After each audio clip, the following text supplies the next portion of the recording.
Well, this morning I was inspired to talk about the beauty of age. And as the lecture kind of unfolded, you're going to be listening to most of it thinking, well, where's the beauty of age?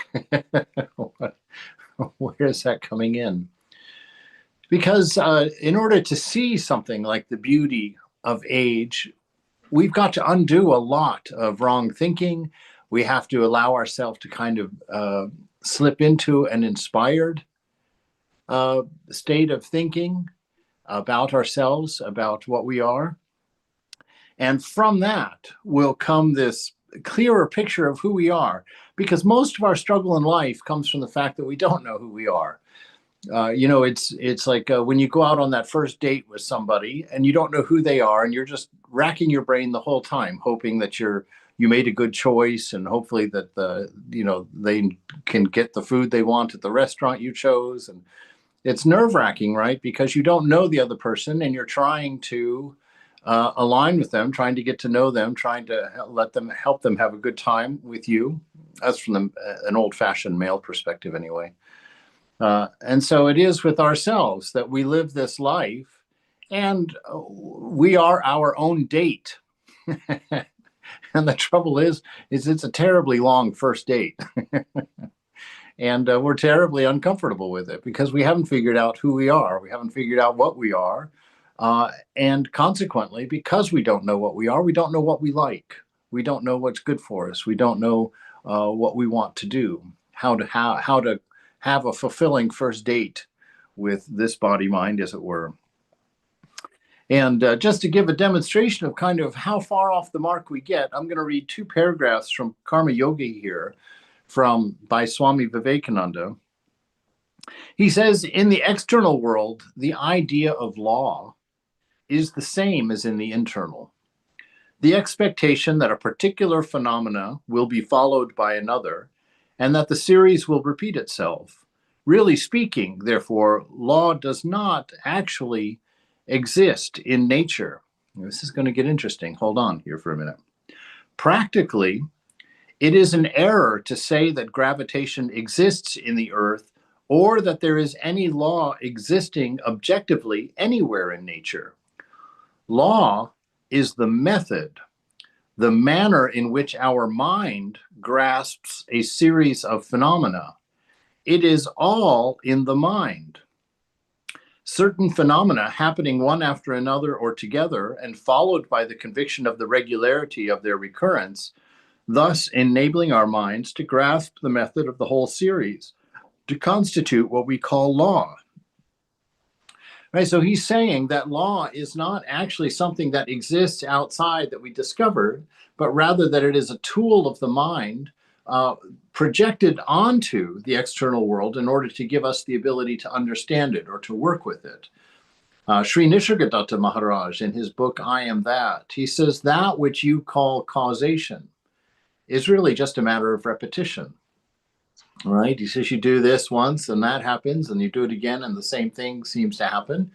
And so then you create a law. You create a law based on repetition.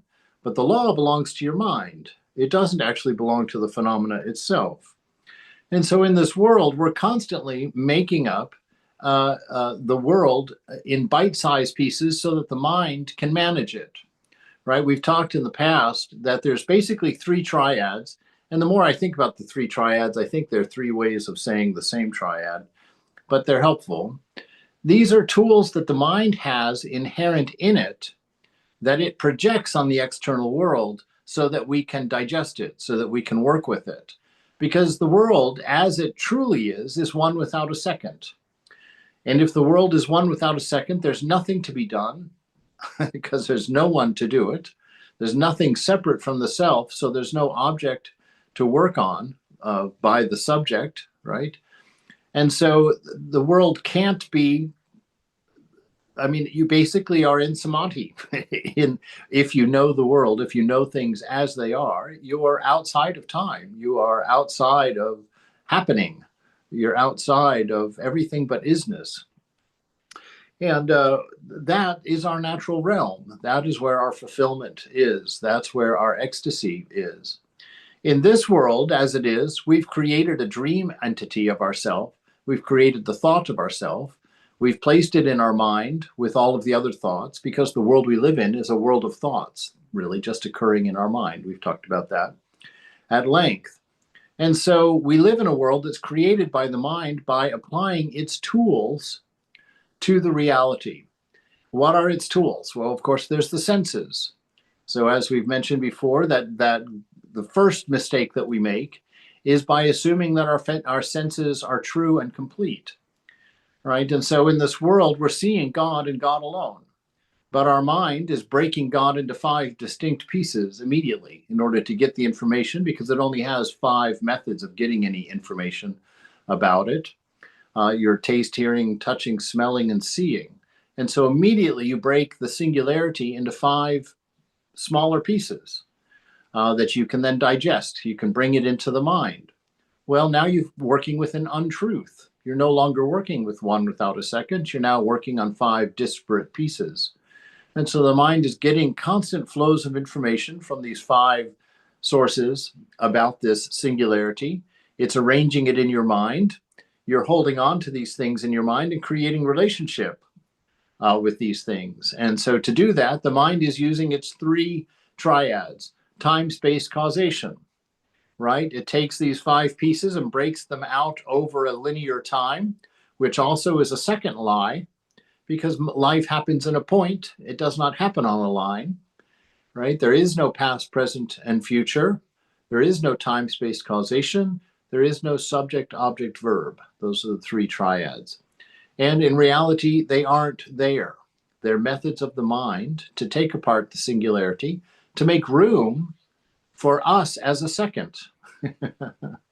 You see, because the reality is one without a second, and we really want to be that second. So we poke our head up through the middle of the whole thing and break everything, tear it all up into little pieces, and try to eke out an existence as an ego self within a singularity that's being presented to us as a bunch of disparate pieces.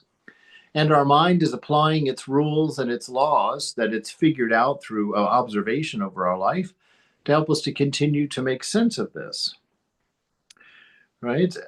And so Vivekananda goes on. He says, that's the problem, is that we have these laws and we think they belong to nature and the external world, but they belong to our mind, right?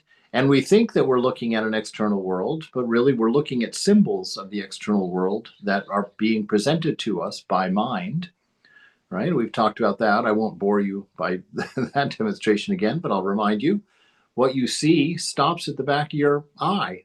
What you hear stops at the inner ear, right? And at that point, it gets converted into data, into some kind of biochemical information that goes to the mind. So what you're actually looking at is not the world that's out there, but a mapping based on the information that your mind has gotten from the sense organs and created a symbol for what that external thing might look like, or might be, or might smell like, or might feel like, right? And so we're working in a world of symbols, again, in our mind, which is why he says in that previous paragraph there that everything is mind. So in order to get this idea to allow our beauty to really manifest and unfold, we have to understand the reason we don't see it that way is because of all of this machination of mind that's been going on in order to create an impossible reality out of a singularity of isness. He says, the question has been raised as to from whom this universe comes. Where is this universe arising from? In whom it rests, right? Who's holding it? Who's keeping it going? And to whom does it go? What is its future? And the answer has been given that from freedom it comes, in bondage it rests, and it goes back to freedom again. Right? And so he's saying that this world basically has 3 components to it. There's creation, there's sustenance, and there's destruction. The 3 attributes that Shiva, and actually the Holy Mother, the Kali, also that way. So there's this creation, right, that comes out of freedom. Now, what do we mean by freedom? You see, manifestation is basically applying limitation to infinity, right? So for that's why they always say for God to incarnate, there has to be a smidge just a smidge of impurity. He has to have some sense of me and mine, right? Which is a non-existent idea. Me and mine makes no sense to God, because God is the one without a second. From our perspective, he has become all things, right? And so when God manifests, he limits himself. He puts a boundaried body on, puts a boundaried mind on, speaks in boundaried sentences that are adherent to time, space, and causation. He starts looking at the world as subject object, right? And a past, present, and a future. And the story unfolds. That's why the world is constantly changing, because the infinite cannot be demonstrated in form. No form can be infinite, because every form, by definition, has to have a boundary to make that form. And so when the beloved enters this world, he becomes the forms. He becomes all of this, much in the same way that you and I enter the dream at night and become a world of forms that we create within our own mind, even though all of it is ourself.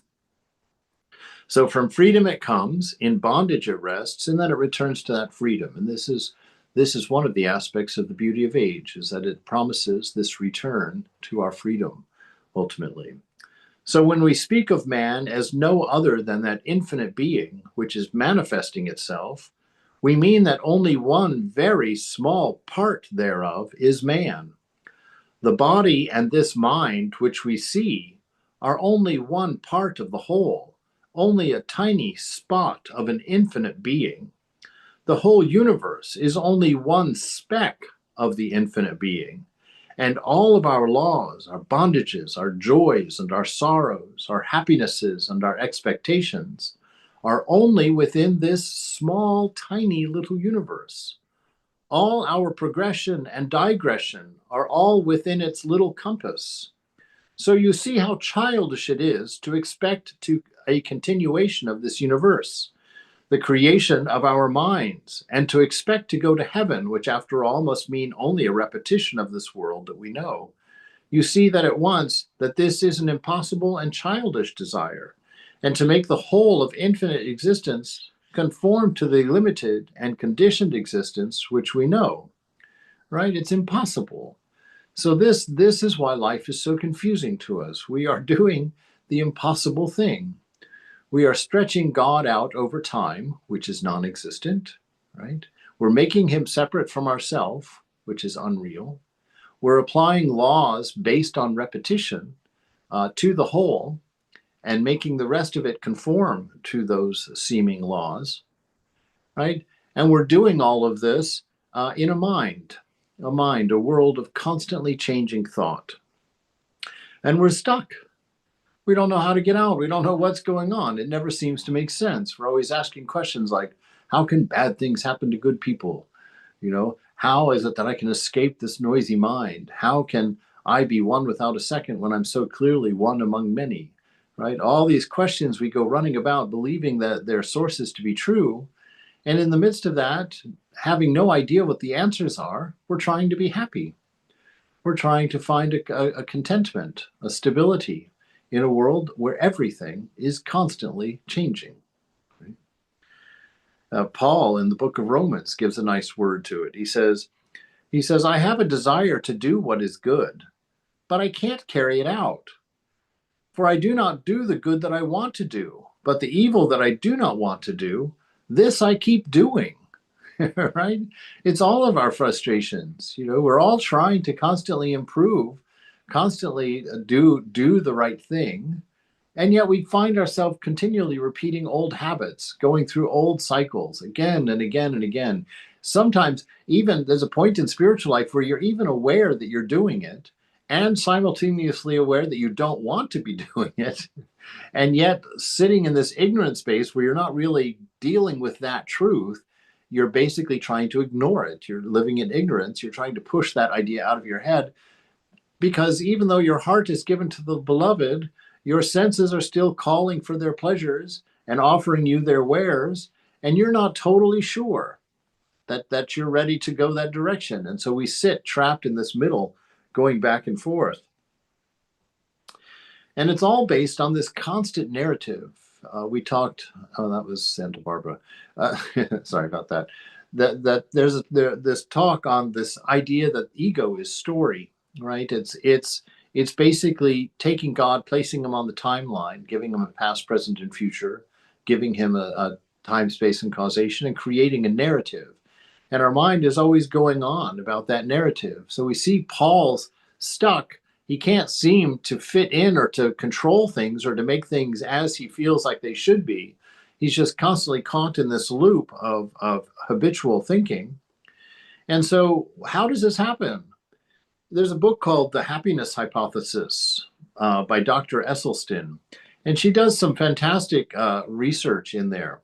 And one of them is they studied people, I guess at one point to treat epilepsy, they were splitting the two hemispheres of the brain. They were clipping the connector between the two because that seems to help with the seizures or end the seizures.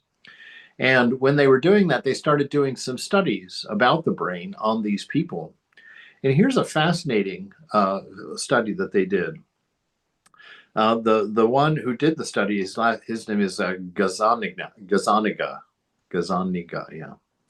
So Gazaniga flashed different pictures to the two hemispheres, and things grew weirder. So basically, what they did, they split the hemispheres of the person's brain so they were no longer connected to each other.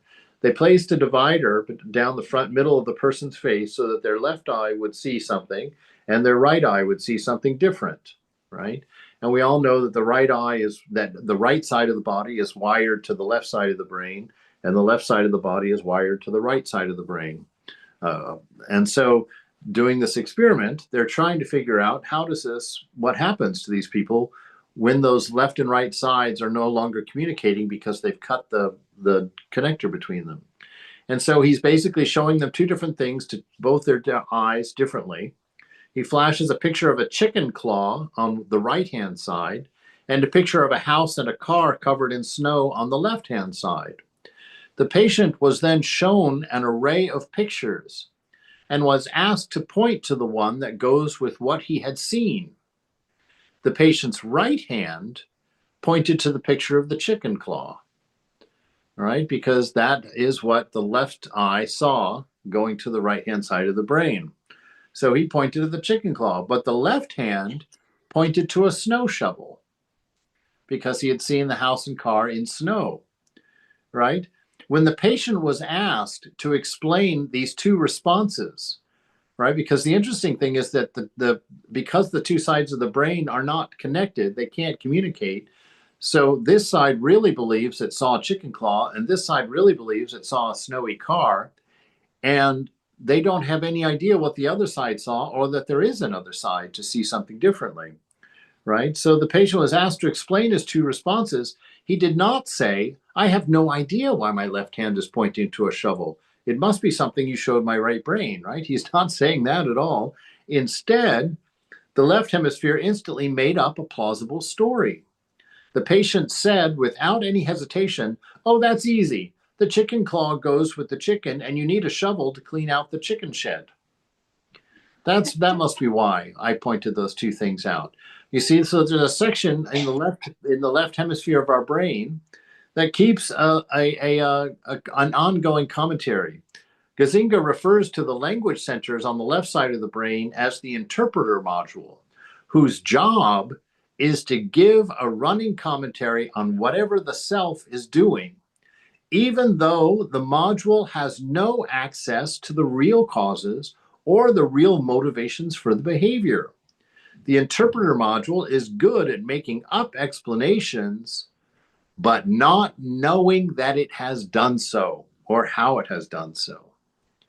Right? So you have an automatic ego generator in your mind that is constantly taking what the senses are giving to it at this moment and creating a plausible narrative for its explanation without having any idea what its motivations were or why it's happening, and without the awareness that it's actually making up a story.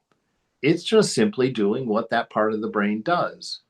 That is what makes this such a difficult task of coming back to the reality of being able to find our way back to who and what we really are.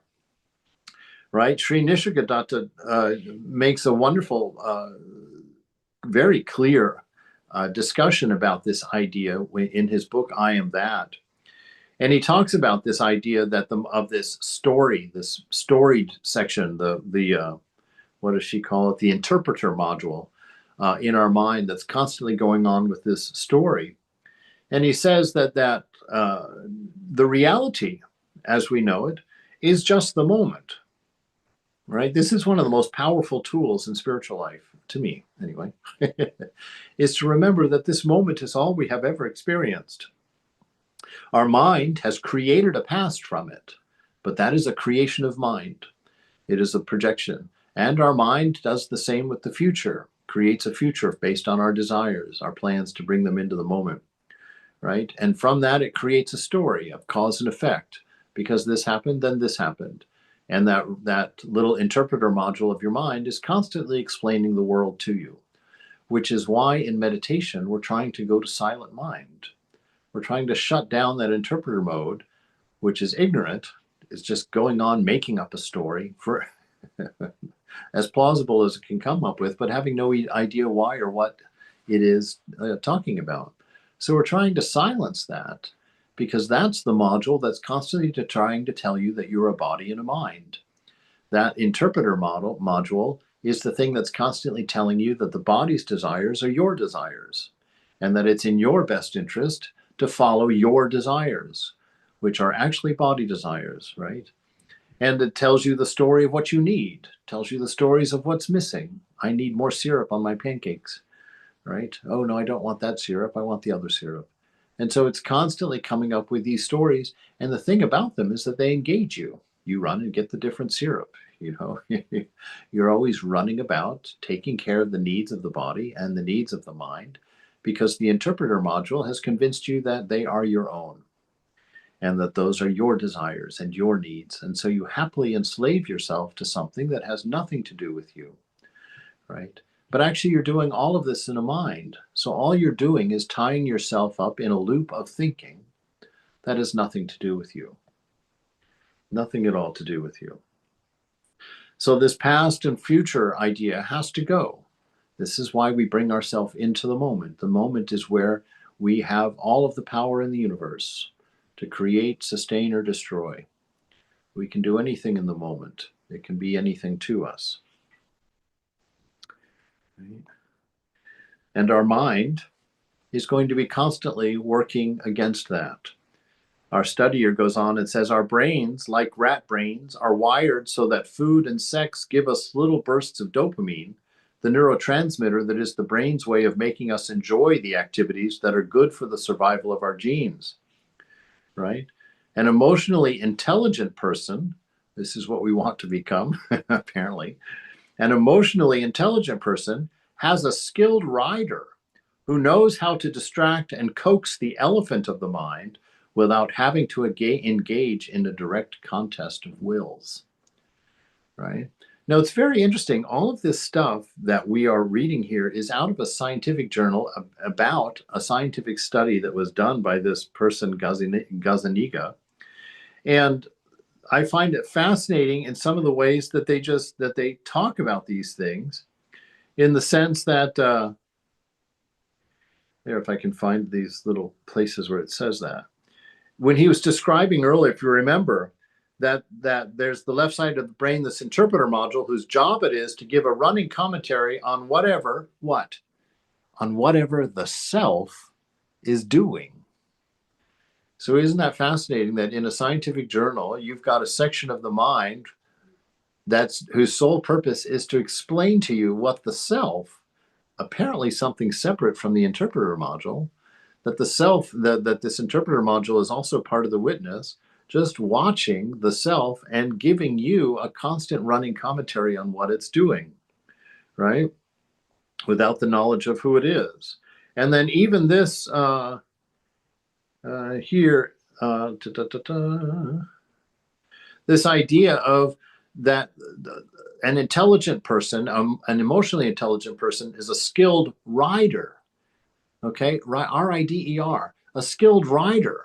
So this is the whole notion of just like in the Gita, where the body mind is the chariot, right? And the self is being carried along. So here in this same, we're getting the same paradigm through a scientific journal, that this person sees themselves as a rider, sees himself as the witness. We're just riding along, uh, and we have to deal with the mind, right? We have to distract and coax the elephant of the mind without having to engage in a direct contest of wills.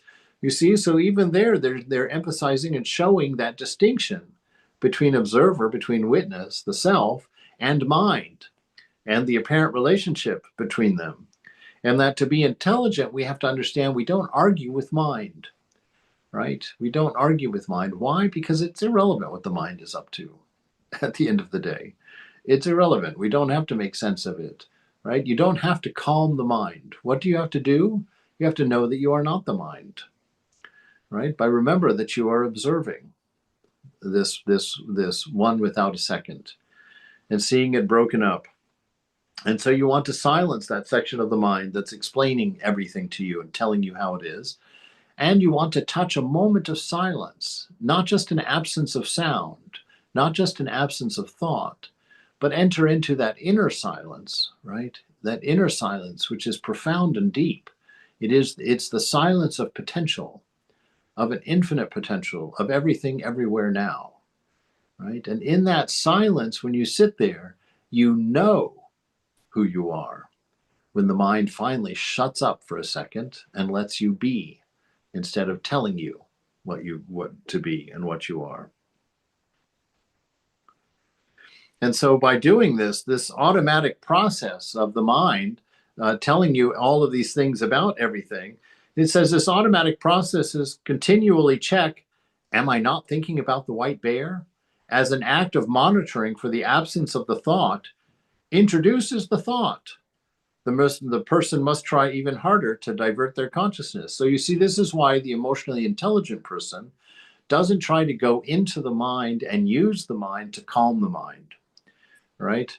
We mentioned in the past that that's very much like trying to jump into a swimming pool and stop the waves. The way to stop the waves in the swimming pool is get out of the pool. Don't engage with the battle in the mind. There is only one person in you. This is kind of my top 40 conversation going on this morning. That there is only you in that body mind. There's no two people in there. So who are you talking to? When you go into the mind, who are you talking to? Who is the mind talking to? And what's the benefit of it? Is the mind going to say something you don't know? No, because the mind is both listener and speaker in there. Vivekananda says, to acquire freedom, we have to go beyond the limitations of this universe, right? We have to look past the distinctions of senses, which is why we withdraw ourselves from the senses. It cannot be found here, right? We need to go beyond the limitations of the experience of this universe, because we mentioned anything that manifests is limited. It's not free, right? It can only be the size of its form. It can only follow its track in time, right? It has to have limitation in order to have distinction, in order to appear. So to acquire freedom, we have to go beyond the limitations of this universe, because it can't be found here. Perfect equilibrium, which is what we're looking for, that perfect balance of all things everywhere. Perfect equilibrium, or what the Christians call the peace that passes all understanding, cannot be had in this universe, nor in heaven, nor in any place where our mind and thoughts can go, where the senses can feel, or which the imagination can conceive, right? It cannot exist there, because that is a world of constant change. And what he described there is your mind. The world is your mind. The universe that you live in is projected on your mind, right? We live in a world of thought. That's why they're arguing right now in quantum physics as to whether the universe is consciousness, right? Or is consciousness a product, right? And so they're pushing at that idea of what's the fundamental. The conscious world, if the world is conscious, that means that agrees with this notion that we're looking at a set of symbols created by the mind, and that all of our study of the external world has been nothing but the study of our own mind, because we can't access the external world directly. We can only access its symbols presented by mind. And so all that we know is the condition of mind at this point. Right? No such place can give us that freedom, because all such places would be within our universe, and it is limited by space, time, and causation. There may be places that are more ethereal than this earth of ours, where enjoyments may be keener, but even those places must be in the universe and therefore in bondage to law, right? Because any place that involves us experiencing it requires a violation of the fundamental, which is that there's one without a second. That's why Ramakrishna is not able to tell us what samadhi is like. That's why he says every time he wanted to tell us those secrets, he said it was like mother was standing on his tongue. Meaning the tongue can't say those things, right? Because for the mind to say something, it has to apply its triad, right? Language has to have subject, object, verb. So you immediately, to try and describe yourself, have to lie, because you have to make it meet subject, object, verb. It can't be spoken. Time, space, causation. You're outside of time. The self is not subject to time, right? Causation is only repetition. Repetition still requires a past, present, and a future. So it still employs the concepts that your mind creates, right? So we have to, that's why they call it transcendence. We have to not use the mind on the mind. We observe. You are the witness. You watch, and you watch objectively. What does objectively mean? With no attachments, no biases, not hoping any particular idea or thought is going to win. You just sit there and you observe in that objectivity, and the universe tells you what you are. The universe lets you know who you are in that silence. There are two methods of getting there. One is called the neti, meaning not this, and the other is called this, right? The former is the negative and the latter is the positive way. This is according to Vivekananda. The negative way is the most difficult, right? It is only possible to the men and women of a very high, exceptional mind with gigantic wills who can simply stand up and say, no, I will not have this. And the mind and body obey their will, and they can come out successfully, right? So that's the one grand renunciation that Thakur talks about. Those people who have that ability, those heroes, to where if they just say no and it's no, and they say yes and it's yes, they're in absolute charge of themselves. This is the Gyani, right? And in his mind, he just simply refuses the lies, refuses to take them on, refuses to identify with them. Right? So, but these people are very rare. The vast majority of mankind choose the positive way, the way through the world, making use of all the bondages themselves to break those very bondages. This is also a kind of giving up, only it is done very slowly and very gradually, right? So this is our normal life, where we're observing and learning all the time, and letting the universe manifest itself to us. By knowing things, enjoying things, and thus obtaining experience, and knowing the nature of things until the mind lets them all go at last and becomes unattached, right? Through the realization of what? That everything here has a termination point, has an end date. You are an infinite person trying to fill yourself with finite things. Can't be done. That's why this world is constantly changing, because that is the only way that God can even manage to fit a sliver of herself into it, is by constantly changing, constantly adding to the story, never static. That's the only way that God could manifest in the finite, is to be constantly moving in circles, constantly changing, so that all aspects can be continually expressed. So he says here, the former way of obtaining non-attachment is by reasoning. That's the hero. He just reasons. In his mind, he says it and knows it, and nothing else needs to be done. Right? The former way, obtaining non-attachment by reasoning. The latter way is through work and experience. The first path is Jnana Yoga and characterized by the refusal refusal to do any work. Now, by work, it means by any consciousness of being the doer, right? When we work thinking that we are the doer, that's ego space. We believe we're doing, and that's only possible because we're attached to body mind, right? And we think that they are us, and so when they move and change, we assume that we're making them move and change. We know the reality from the sages is that we're merely observing it, just like we do in the dream at night, right? The second is that of karma yoga, in which there is no cessation from work, right? We accept that we're the doer, but we bring it down to the moment only. So we take it out of past, present, future by removing the idea of a result and by doing it for its own sake in the moment, right? So we deny the stories, we shut up the interpreter module in the mind by focusing purely on the present, taking whatever we're doing as the thing itself, not as a means of gaining something. So we throw out time. And we simply do it through the inspiration of our being, of Satchitananda. So basically, you pick up whatever you're going to work on in the moment and you apply love, wisdom, and being to it, creating something beautiful and letting it go immediately, picking up the next, picking up the present, and doing the same thing over and over and over again, letting it go each time, offering it back to the universe as a product of love, something that you put love into, you put attention into, you put carefulness into, you put affection into, right? And then you let it go, like buying your dad that Father's Day gift or your mother a Mother's Day gift, right? It's their money.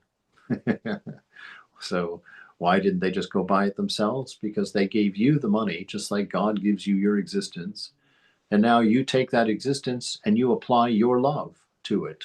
You go and pick out your gift, right? And pay for it with your dad's money. But when your dad gets it, he's not just getting something of his own money back. He's now getting your love, right? Because that's what makes the gift special. You took his money, or her money, and you took that out and you went and bought something. By applying your love and your knowledge of who your dad or mother was and picking out something you thought would be special, that you wanted to be special for them. And so you see, our life is that continual process of buying a Mother's or a Dad's Day gift for our divine beloved. Or it could be, an anniversary gift too. It doesn't have to be children oriented. But you take the present moment always. That's your shopping. You take the present moment, you select something from the present moment. That's you selecting it, making it special. Then you apply your love to it, right? And you do it for the divine beloved. So you decorate the moment. If it's whatever it is, if you're making your lunch for your family, you're doing it by applying love and wisdom to it, giving them good, healthy food. That's the wisdom. And applying a love. So you're doing the extra things. You're cutting the crust off the bread, or I don't know, whatever the things your family requires of you. But that in this moment, to live this moment, just constantly picking up, making something beautiful and tossing it up in the air in great joy. That is living in this world. Everyone must work in the universe, but those who are perfectly satisfied with the self, when we've pulled ourselves out of mind, we've become acquainted with just this observer, and we know that this observer is watching pure love unfold in its infinite manifestations. Only those who are perfectly satisfied with that self, whose desires do not go beyond that self, right? They don't enter into the world of sense. Those desires stay within the self. Do not go beyond the self, whose mind never strays out of the self, right? You're never running off thinking about that tree of the fruit of knowledge of good and evil. You're not running after the beautiful things being presented to you by the senses, thinking that you're going to get something from them, thinking that they're going to make you whole. If you are managing to not follow that lie, not fall into the words of the interpreter module, those people alone they rest eternally. right? Because they know they're not the doer. They're simply observing. They're not identified with anything that changes. They know themselves to be the unchanging moment through which all change seems to pass, but it leaves the moment unchanged, right?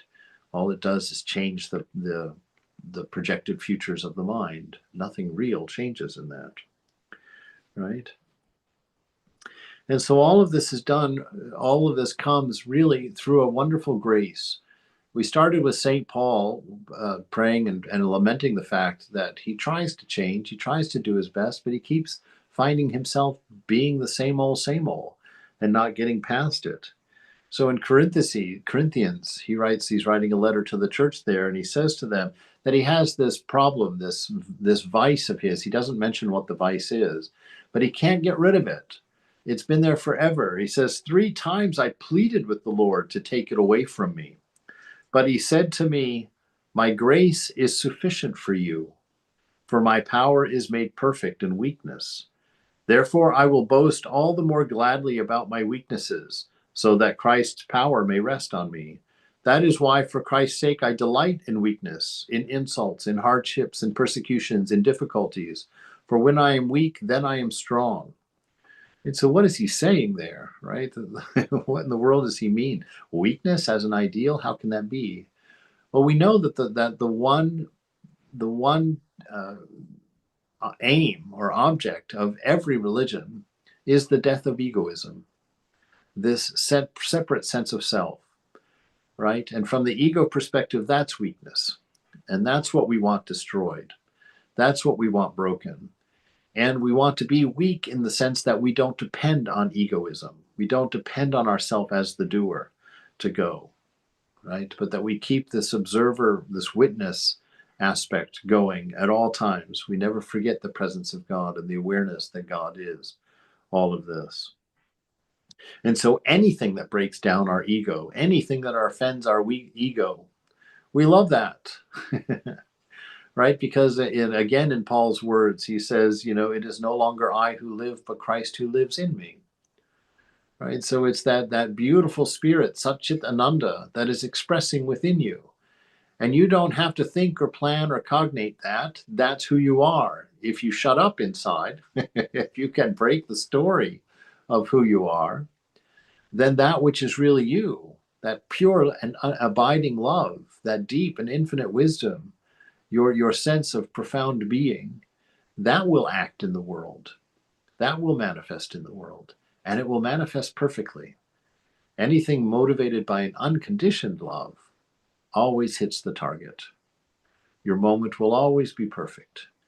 It's when we press that love through egoism, where we give it an aim, right? When we give it a purpose, or are fulfilling a need, then it becomes perverse, right? It becomes something that's going to offend someone because it's given a particular. Right? So karma yoga shows that the process, the secret, and the method of doing it are the best advantage. What does it say? Work incessantly, but give up all attachment to work, right? Give up all attachment. Do not identify yourself with anything. Let it be as it is. Hold your mind free, right? Don't let your mind be captured by particulars. Always keep it wrestled. It's one of the beautiful things about Vivekananda's writings, is one of the reasons that they're so powerful is that he talks about the particular as he needs to in his essay, but you can always see from his thoughts that his mind is never actually caught in the details. His mind is always seeing the horizon, always seeing and knowing the big picture. So he doesn't get trapped in these little whirlpools. He always sees that big picture. And this is what it is to keep your mind free, right? Do what you're doing, do what's necessary in the moment, but keep your mind free from it. Let your love express in it, let the doing happen, but you always keep yourself aware. I'm in the presence of God. This is the dream of the beloved that I'm operating in, that I'm experiencing, that I'm looking at and seeing. Right? And you walk, you hold that awareness always. And it keeps the hair combed. It keeps the hair of the soul combed, as it were. He says, this I and mine causes the whole misery. With the sense of possession comes selfishness, and selfishness brings on more of this misery, right? So anytime me and mine enters in, there's going to be suffering, because me and mine captures your universal love and makes it particular. It captures your unconditioned love and gives it a condition. No, they didn't invite me to their party. I'm not inviting them to mine. Right? And we step into that story, and that story makes us miserable because we want them at the party. Right? Or we want things that aren't, or don't want things that are. He says, but there are two ways of giving up all attachment. The one is for those who do not believe in God or in any outside help. Right? They are left to their own devices. They simply have to work with their own will, with the powers of their mind and discernment, saying, I must be non-attached. Right? So that's the Gyani. If you don't want any external help, then it's up to you and your discipline inside to see the nature of things and to let go of them and allow them to be as they are, not needing to control or change or alter in any way. For those who believe in God, there is another way, which is much less difficult. They give up the fruits of their work to the Lord. So you offer everything. You understand that everything that enters into your senses, everything you hear, taste, touch, smell, are offerings. And you offer them directly to the beloved. What is the beloved? To the Satchitananda within yourself. And when you offer those, that blessing which comes will be your action, right, in the realized state. So every action of yours is a blessing to the universe because it is a direct expression of Satchitananda, of pure love, pure wisdom and being. If you have the me and mine enter in, if you're doing it as a body mind, there's going to be motive, there's going to be impurity, there's going to be direction and purpose in it. Right? They work and are never attached to the results. Whatever they see, feel, hear, or do is for God. For whatever good we may do, let us not claim any praise or benefit. We don't even worry, am I doing it well or not? If you're doing it with your Satchitananda, if you're doing it with love, you're going to do great. If you're doing it with your body, chances are there's going to be corners cut and some laziness involved because the condition of the body has been considered for the product, right? But if you do it as self, the body is the tool, and it doesn't get to express its own limitations in the final outcome. Its outcome is the product not of itself, but of Satchitananda, of the divine. We give up our fruits of work to the Lord. We're never attached to the results. Everything that we see, hear, or feel, or do is for Him. Let us stand aside and think that we are only of servants obeying the Lord, our Master, and that every impulse for action comes from Him every moment. Whatever you worship, whatever you perceive, whatever you do, give it all up to Him and be at rest. Let us be at peace, perfect peace with ourselves, and give up our whole body and mind and everything as an eternal sacrifice to the Lord. Instead of the sacrifice of pouring oblations into the fire, perform this one great sacrifice day and night, the sacrifice of your little self, the sacrifice of your ego. So everything in the moment becomes an offering. He says religion begins with a tremendous dissatisfaction with the present state of things, with our lives, and a hatred, an intense hatred for this patching up of life, an unbounded disgust for fraud and lies, right? It's this frustration when you start to realize that your senses have lied to you for your whole life, promising you one solution after another was going to make your life fulfilling, was going to give you what you wanted, was going to answer your dreams, right? How many of our marriages of people expecting princes and princesses, keep ending up in divorce because they realize they just married a neighbor or a friend. There was no prince or princess there, right? We live in a world of expectation, constantly trying to fill our expectations, projecting into a future. It never happens, very rarely happens. And when it does happen, it's only temporary. It's not more than 2 or 3 moments before you're out looking again. Right? And so religion begins, spiritual life begins when you just get tired of it. When you're just like, look, I've married 9 different people. It's time for me to realize that the secret is not in marriage, right? That's not going to give me what I want. It's like, look, I'm now, anyway, it's just a matter of getting sick of the world the way it is, getting tired of being lied to by your mind and by your senses, doing all of this work and coming up with nothing, right? Working and working and working to have a vacation that's over in 2 weeks before you're working and working again for the next one. And so when we get to that terrible dissatisfaction, when we realize this can't be what it is, the image that when I was really struggling with these things back in the day, I was really struggling with the fact that I could see that I was just a parasite of enjoyment. I just saw myself as this sort of, that movie Alien, where that thing attaches to that guy's face and just, basically eats his insides out. It's like I sort of see myself on the planet like that thing, the planet. I'm on the planet's face. I'm just sucking enjoyment out of the planet. That this is somehow that's what life without God was for me. Life without the investigation was just that. I was just some horrible alien parasite that would attach to anything that I thought would be pleasurable. And I would just suck the pleasure out of it, just moving from one thing to the next, to the next, to the next, to the next, to the next.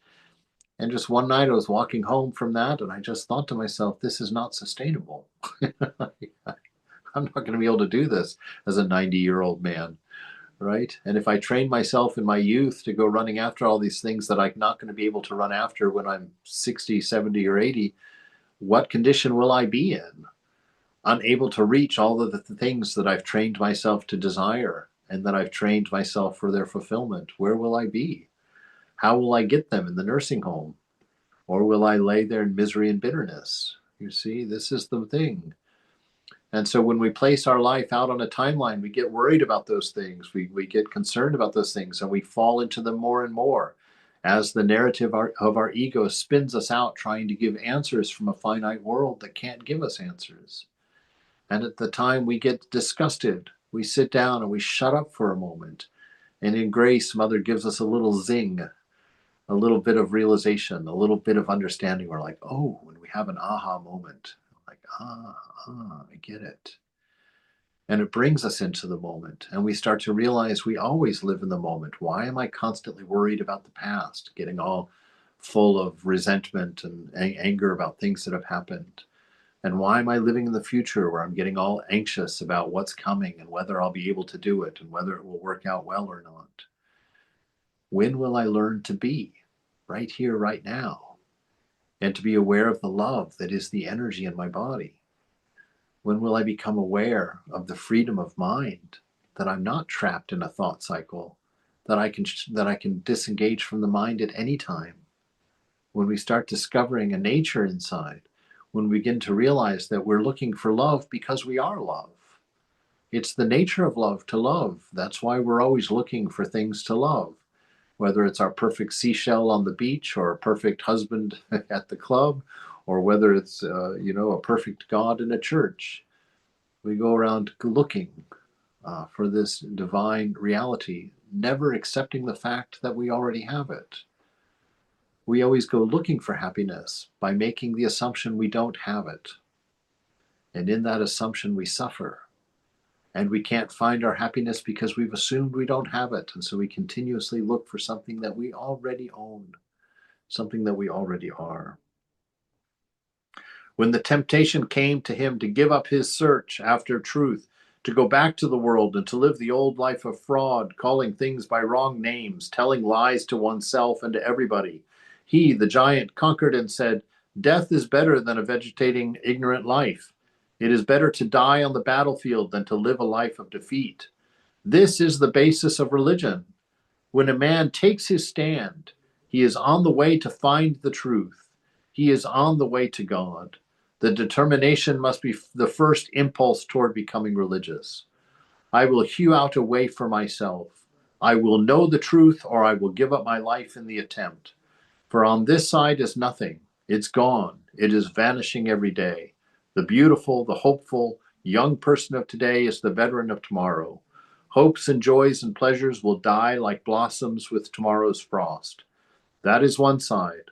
On the other, there are the great charms of conquest, victories over all the ills of life, victory over life itself, the conquest of the universe. On that side, men can stand. Those who dare, therefore, to struggle for victory, to struggle for truth, to struggle for religion, are in the right way. And that is what the Vedas preach. Do not be in despair. The way is very difficult, like walking on the edge of a razor. Yet despair not.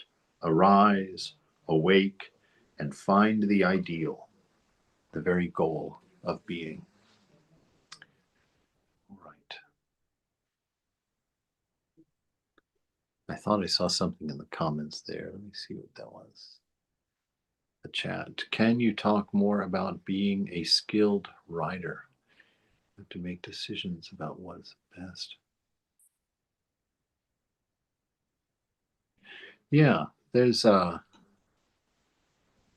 if I can find my way back to you guys. There we go. Being a skilled writer. Yes, being a skilled writer is not allowing yourself to forget. Yeah, there's basically you basically have to remember the presence. If you ever read that book by Brother Lawrence, it's just being constantly aware that you're aware, constantly being aware of your awareness in the moment. Or if you want to talk in terms of God, that the beloved is present with you always. To be a skilled writer is to never forget that, right? And not to make things a thought process. You know things before you think them. And so to come to a life of silence where we're living watching the mind, right? But we are not the mind. And so this is in spiritual life, to know God. God can't be placed in front of the senses and studied. God is studied in silence by awareness, because you are that. God is that which is seeking God within you. God is that which is looking out of your eyes right now. It is God who is watching your mind, right? And this is why the process of realization is a withdrawal from mind, because what do we withdraw into? God, the self, this infinite, indescribable existence whose last three descriptions are love, wisdom, and being.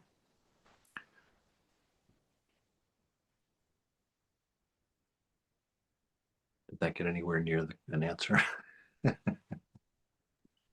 Yeah. Can you hear me? Yes. Okay. Yeah, no, it's very helpful. I guess I just sometimes I feel like there's so many decisions in a day that I have to make, and I have to incorporate um, what I know to, make healthy, safe decisions for myself, for my child. And I guess what you said about remembering that God is there, but I, it's hard. I think sort of polarly, so it's hard to think to like ignore things that I've learned in order to make a decision Uh-huh. versus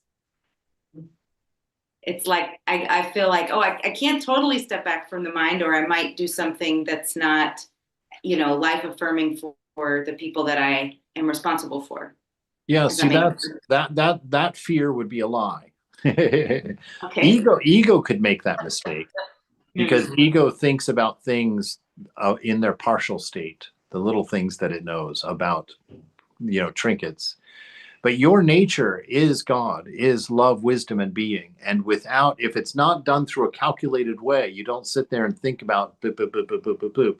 You give it the reins. That love in you is not neutral. It's not a 0 point. It is the source of the universe. And enlightened people are people, there is no thought in a light person, in an enlightened person's mind. They don't think for their existence. They are their existence. If you live in your mind, you're living in the past, because the time it takes for your mind to create a thought, the moment that created it is already passed, already done, but you're just now getting the thought. And so you're living on the edge of the past. You're never present. To be present, you turn basically everything about yourself into an ear. There are no instruments of motion. There is no doing, right? You will watch all the doing happen, but you will not do it. You will observe it happening, right? In that perfect state. Now, mind you, that's the realized state. I'm not saying this suddenly go do this. I'm just saying be aware of this is what we're trying. And until we give up, it won't happen. But we keep trying until we realize, wait, I'm not the doer. And then everything falls into place. And so it's your self will take care of the whole world. Your ego will only take care of a few people, right?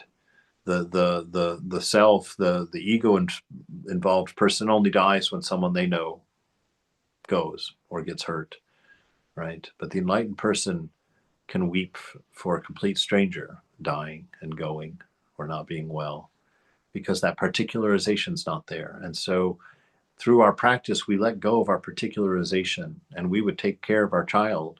The only thing that will change is that we'll take care of everybody else's child like they were our own as well.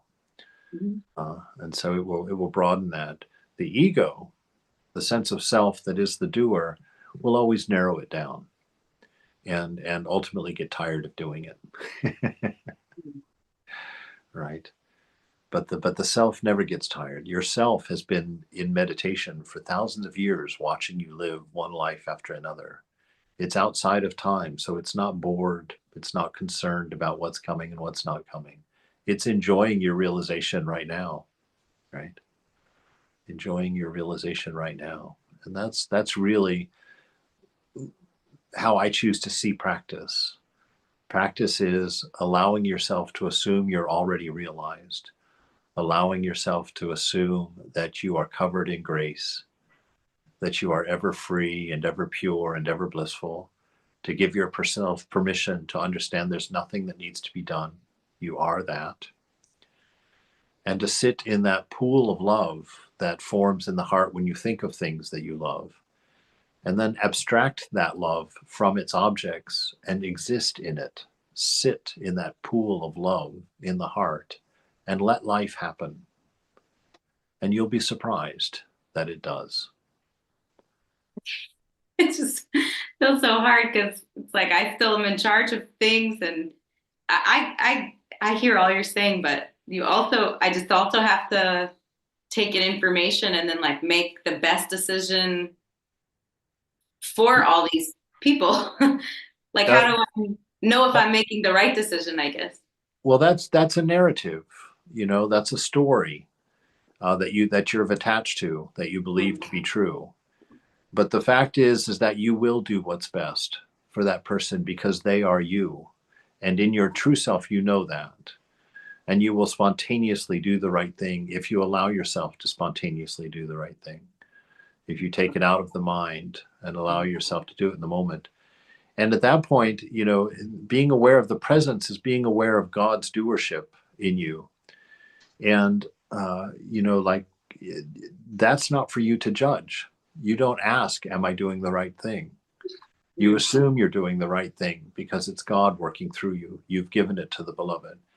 Before you decided what to make your family for lunch, you're like, what do you think, Mother? What do you think they would want for lunch today? Yeah. And then you just go. Yeah. Okay. That's very helpful. I appreciate it. Thank you. Yes, certainly. Can you hear us? All right.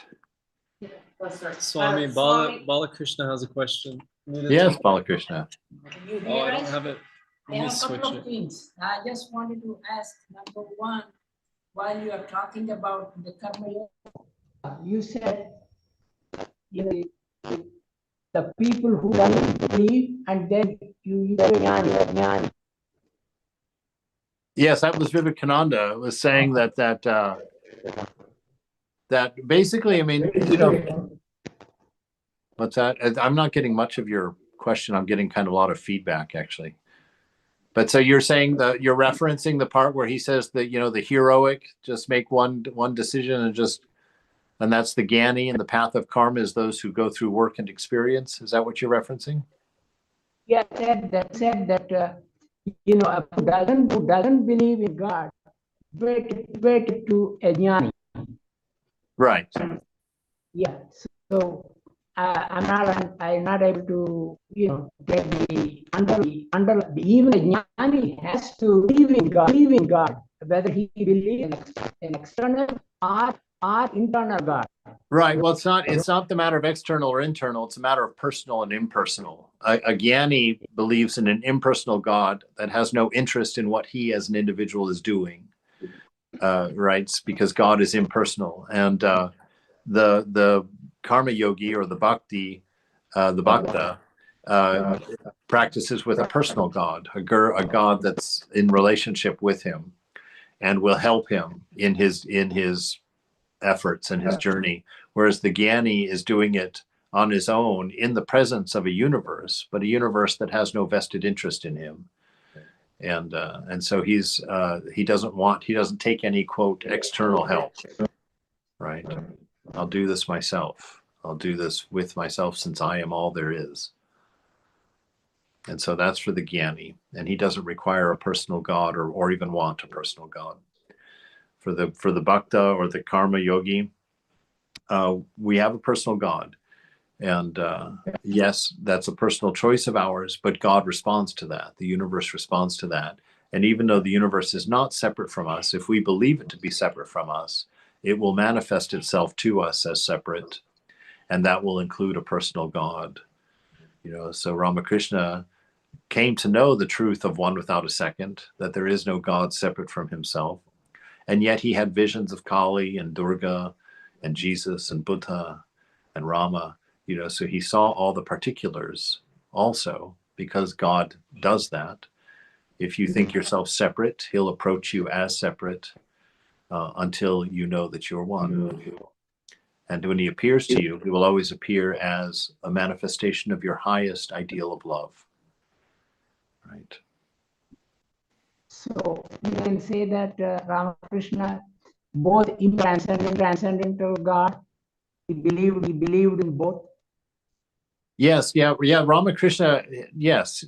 I mean, all of us will know both ultimately, but yes, he realized him in both ways. I mean, he realized him through jnana, and he realized him through the personal God as well.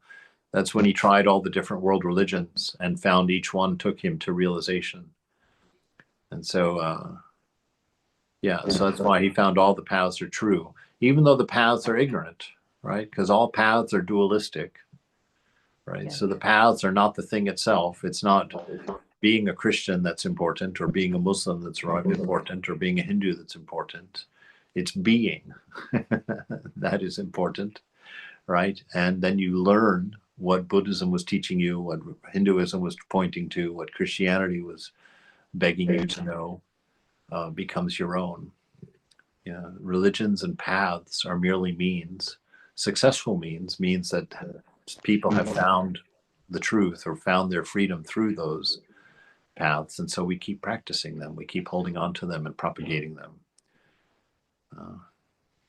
like that. The other thing I wanted to understand is that talking interpreter module, you said that is going to take you to this. Is that what you mean is is nothing but an added thing on the self. Is that what you're telling me? I'm getting some real strong static. I can't hear your question. It's big. Swami. Yes.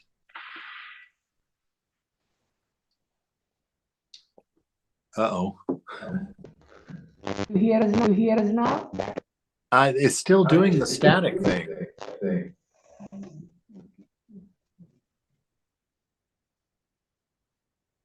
Speak into the laptop, Bala. Oh, there you go. That's cleared, Violet. Yeah. Is it better now? Yes. Okay. No, because while you are talking about the interpreted module, you said it shows the self. When you say it shows the self, you are equating the interpreted module as ego. Right. That is correct.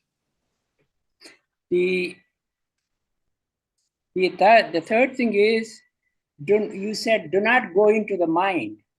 When you say do not go into the mind, you suppress your thoughts.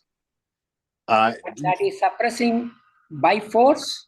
No. You don't suppress your thoughts. You separate from them. You just observe them. And you are no longer concerned about them.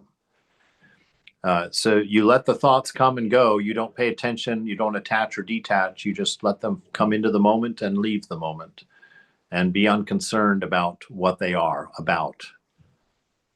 That's staying out of the mind. It's witness. That's your witness state. That's how you want to deal with mind. You're not going to quiet the mind by getting into the mind. Now, initially, we use one thorn to take out the other thorn, right? So we use the mind to discern, to realize that all things are temporary, that all things vanish. Nothing is lasting in this world. So we use it in that regard. We use the mind to help us realize we're separate from it. But you can short circuit that just by practicing witness, and just by watching mind and not being concerned about what it's thinking, because it has nothing to do with you. Right? You are not this mind. You are every mind. You are not one mind. Same with your body. You're not one body. You're everybody. So Sri Nisargadatta makes that statement. He said, the problem is not that you're attached to a body. He says, the problem is that you decided to only attach to one body when you are equally all bodies. So it is like comparing both the dream state and the waking state, because we are both in Vyavaharika and Paramadika level.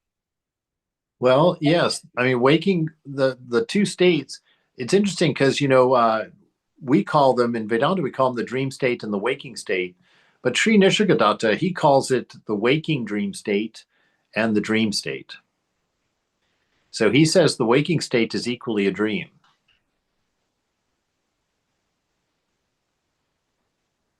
All right. Thank you, Raj. Certainly.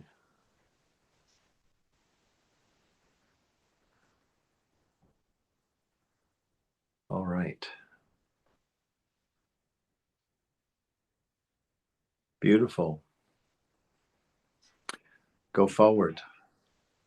Don't. Thank you, Swami. And just to announce to the people online that Swami Satyamayananda will speak to us next week on Zoom. In the same manner as you, he wants to see us. Yes. I want to be you. You are. You are. All right. Jai Ma, go forward, go forward, go forward. Jai Ma, Jai Ma, Jai Ma. Jai Ma. Much love. Yes.